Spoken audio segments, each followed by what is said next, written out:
Family ബ്ലോഗിലേക്ക് എൻ്റെ എല്ലാ കൂട്ടുകാർക്കും സ്വാഗതം. നിങ്ങൾക്ക് വളരെ യൂസ്ഫുൾ ആയിട്ടുള്ളൊരു വീഡിയോയുമായിട്ടാണ് ഇന്ന് എത്തിയിരിക്കുന്നത്.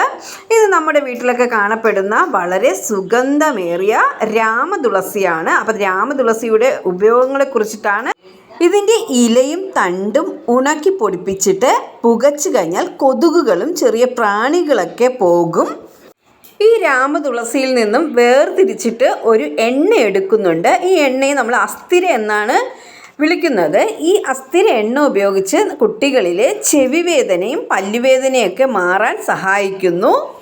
ഇലയും തണ്ടും പോലെ തന്നെ ഇതിൻ്റെ വിത്തും വളരെ യൂസ്ഫുള്ളാണ്. തലവേദനയും ഛർദിയും ഒക്കെ ഒഴിവാക്കാൻ വേണ്ടിയിട്ട് ഇത് ഉപയോഗിക്കുന്നു. പിന്നെ കൂടാതെ ത്വക്ക് രോഗങ്ങൾ മാറ്റാൻ വേണ്ടിയിട്ടും നമ്മുടെ ദഹന വ്യവസ്ഥയെ സുഗമമാക്കാനൊക്കെ രാമതുളസി വളരെ വലിയ പങ്കാണ് വഹിക്കുന്നത്.